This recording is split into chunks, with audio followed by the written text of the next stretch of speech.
welcome to Phoenix. I'm Belay, and today we're going to go through how I pack my bike for a bicycle journey. With that, you're going to be able to see all the different types of gear that I pack, and maybe what you're looking for, and I guess my strategies. If you look at my entire bike setup, you're going to see everything I carry for a bicycle journey. I don't think you're going to need anything more than what I have on this concrete right here. So just watch this video over and over again if you need it. But this is all the gear I have for every successful bicycle journey. I'm going to start with the staples, like the big ticket items that are probably the most important. So you have your rear panniers. You're gonna want rear panniers. I see a lot of cyclists with rear and front panniers. I don't know if that's necessary. The more panniers you have to pack things in, the more unnecessary stuff you're gonna bring, and that's a really heavy bike to have to pedal uphill. So I would challenge you to go 2 rear panniers, and then maybe a handlebar. Well, for sure a handlebar bag, and then you're gonna have a top pack back here. So you're looking at 4 bags total for your bicycle. 2 rear panniers, 1 handlebar bag, and then a bag right here. When I got these panniers in 2015, they're 5 years old. They were the lightest waterproof panniers on the market. You have to get panniers that are waterproof. No exception. When you're gonna spend the money on panniers, they're not cheap. You have to make sure they're waterproof because you will come in contact with every single element out there. I got the lightest weight because I'm on a road bike. I'm not on a touring bike. My bike is aluminum and carbon fiber. My bike is not steel. So I have to carry light because I'm on a light road bike. If you are on a touring bike that's steel frame, then maybe you don't have to be so cognizant about weight. But I would encourage you to be cognizant about weight regardless, because that's more weight that you're pedaling uphill. So get your 2 rear panniers, make sure they're waterproof, and then let's start packing up like I do every single morning when I leave camp. And the first thing you're going to want to think about, and this is getting a little picky, but it helps with timing. You want to pack in an order in which you need those items at night. So for example, at nighttime, I need my tent before I need my rain fly. So maybe I pack my tent after my rain fly. I'll show you what I mean. So what goes in this pannier is first my poncho, which might be your rain jacket. You're probably never going to need this, but it would be stupid not to carry rain protection. So I hardly ever need my poncho. Ever. So this goes in first, and then at nighttime, I don't even really have to bring this out. It just stays in there. So my poncho. The next thing I pack is my rain fly, because maybe it's not going to rain that night. Maybe you're in the desert. Most often, I'm in the desert, so maybe I don't even have to bring out my rain fly. So that's often going to go after my poncho, and I might not even bring this out at night.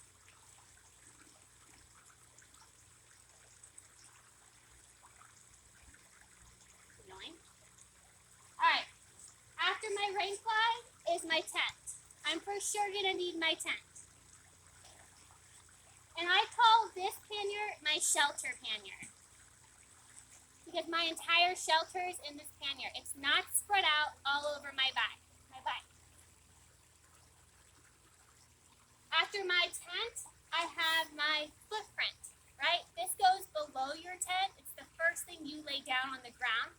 It prevents stickers and thorns and whatnot from poking through your tent floor. So this is the first thing I lay down at night. Therefore, it's the last thing I put in my pack, because it's the first thing I can grab. So I have strategically packed this pannier so when I get to camp at night, everything I need is placed in order. And that's my shelter pannier. Now, I have a little bit of room, so this is where I also put my clothes. And I also put my clothes on top, because when you get to camp at night, it's going to be chilly, and you're going to want your jacket. You're going to want your hat. It's going to be the very first thing you want. So I specifically place them on top of my tent because I'm going to want my clothes before I want my tent. So I have my long johns, my only pair of pants. Cyclists are always amazed how little clothes I carry. You need one pair of pants. I have my one long sleeve shirt. These are my pajamas. My sleeping attire doubles as my warm cycling attire. I don't need sleeping attire and warm cycling attire. I have my hat. I have my socks. I have my gloves. These are $3 Dollar General gloves. You don't need expensive gloves. You need thin gloves so your fingers can have dexterity throughout the day when it's cold, but heavy enough to cut the wind in the morning. And then you just need your jacket. Okay? So this is my shelter and clothing pannier.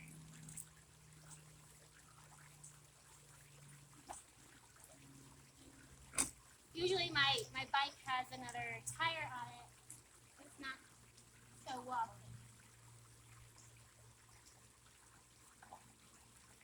And then I just close it up. So you have your shelter pannier, you have your clothing pannier. I don't have to search anywhere else on my bike for clothing or shelter. All right, the other pannier is what's going inside my tent at nighttime, right? My pillow. I highly recommend a pillow. It's like $40, kind of pricey, but Sea to Summit makes a good pillow, backpacking pillow. I have my sleeping bag liner. A lot of people don't carry sleeping bag liners. They just rely on their sleeping bag to keep them warm at night. A sleeping bag liner like this one, the Fleece Sea to Summit, it's expensive. It's like $85, but it's easily going to add one season to your sleeping bag. So that you're looking at like 10 to 15 degrees added to your sleeping bag if you have a sleeping bag liner. The other function of a sleeping bag liner is that it keeps your sleeping bag clean. So instead of having to wash your sleeping bag and then decreasing its lifespan, all you have to do is put your sleeping bag liner in the wash. So it keeps your sleeping bag clean and it keeps your body warmer at night. As well as if you're like sitting around a campfire and you don't want to pull out the sleeping bag, you have a liner as a lightweight blanket. I highly recommend a sleeping bag liner. The last thing that goes in this pannier is my actual sleeping bag. Now, you notice that I don't have stuff sacks, right? I'm not stuffing my sleeping bag in a stuff sack and then putting that in my pannier. That's redundant. That's ridiculous. When you stuff things in a stuff sack, you're going to compress it into a hard object. And then you're going to put all these hard objects together and you're going to have wasted space. So you actually can pack down your gear substantially smaller if you just forego the stuff sack that the company gives you and just stuff your gear in the pannier itself. Your pannier is indeed your waterproof stuff sack. So you have one pannier that is just sleeping.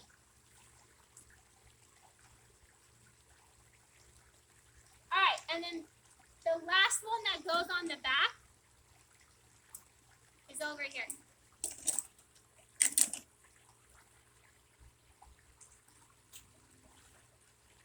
Now, a lot of cyclists have a rear pannier for the back rack, and that's awesome. They're very aerodynamic. They're pretty spacious. But if you're going to consider doing a journey with me, you need to know that you'll probably be hiking as well.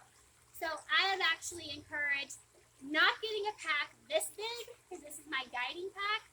I would encourage getting like a small day pack and making that your rear pack that sits on top of your rack. So I have a hiking pack that's going to sit on top of my rear rack. You'll have to buy the rear rack separately. And what goes in here is my sleeping pad. And the only reason I don't put my sleeping pad in my sleeping bag pannier, right? Like ideally, if I were to tell you how to pack your sleeping bag pannier, I would say put your sleeping pad with it. All your sleeping stuff is together. But I put it in here because I carry a laptop. And then I put my laptop in here and then it protects it. So anyways, I put my sleeping pad in my hiking pack. And then I have a large first aid kit. You're not going to need this large of a first aid kit. But do carry Band-Aids, ibuprofen, Tylenol, whatever you need. Just a little thing. You're going to have a food bag. You definitely want to make sure your food bag's waterproof because if we're in bear terrain and we need to hang our bags, you don't want to get your food wet at night. So this is my food bag. It is waterproof. And then my Jetboil stove just goes right in.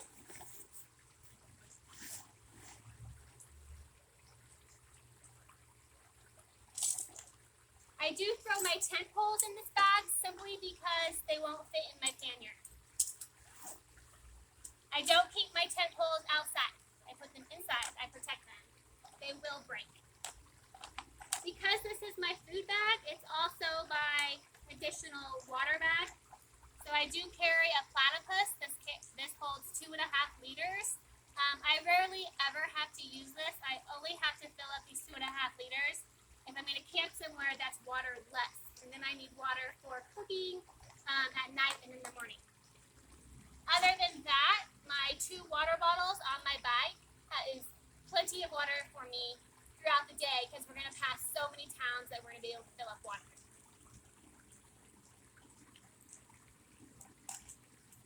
The last thing that I put in my hiking pack, which is my top rack pack,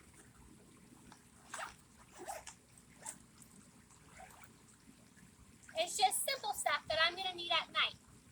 So like when I get in my tent, I actually bring this pack with me because it has my food in it. And I'm going to want my food in my tent. And it has my sleeping pad in it. And I need that. So I actually bring this bag with me at night.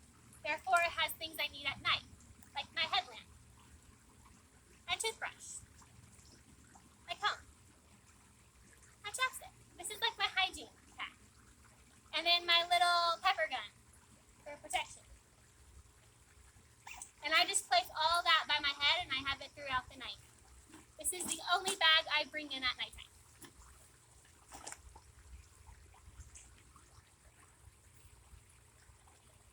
And then in the morning, when I strap it down, I just strap it, I lay it on.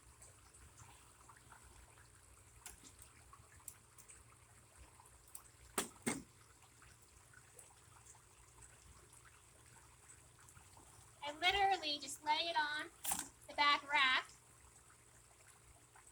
I have a strap that goes around and secures it. I have my bike lock, right? When you go to like Walmart or you're in a city, you don't really have to worry about America's small towns, but in cities you're going to want a bike lock. So I put my bike lock very handy. And then my visible object, whether I wear this or I strap it to the back and then it flaps in the wind, it's my visible object.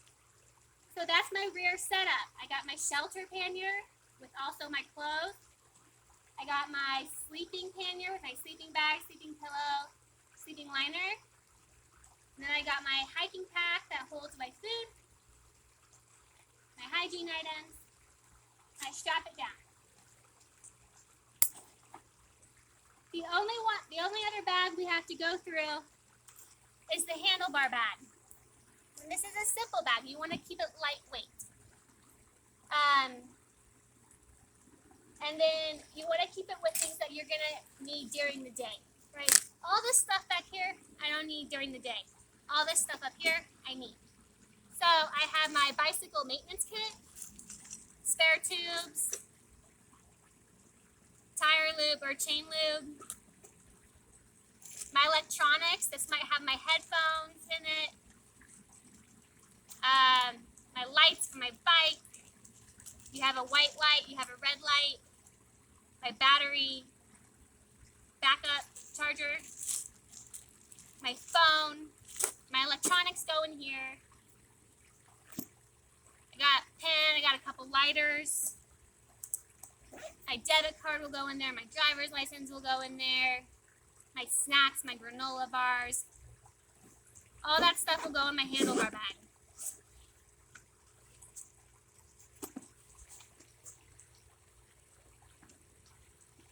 This is just stuff that you need throughout the day. And of course it is waterproof.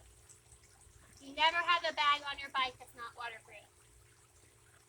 The only other things you need to know is you'll want a bike pump that can fill to about 120 psi. That's really important. And then you'll want 2 water bottles. You don't have to go fancy on the water bottles. You don't need to go spend $11 at REI for a water bottle when 2 plastic Dasani water bottles will work just fine for $1 each, and they're going to be more lightweight. And I reuse them until they grow mold in them, and then I throw them away and I replace them. And then you'll want a helmet that fits. When you go to the store to buy your helmet, what you're looking for is proper fit. I wouldn't worry about the brand, and I wouldn't worry about the price. If a helmet's not comfortable, you're not going to wear it. So I would make sure it just fits properly, that you like how it feels. The only other thing is what I'm wearing right now. So you saw the clothes that I packed in my rear pannier. These are the only other clothes that I own. So I have my biking/hiking shorts, and then my tank tops, and then my shoes. And my shoes are not special. They're $4 from Goodwill. I like hiking in sandals and cycling in sandals, but I like to have my toes covered because sometimes my foot will slip and hit the concrete. So I like to have my toes covered. That's it. That's my bike.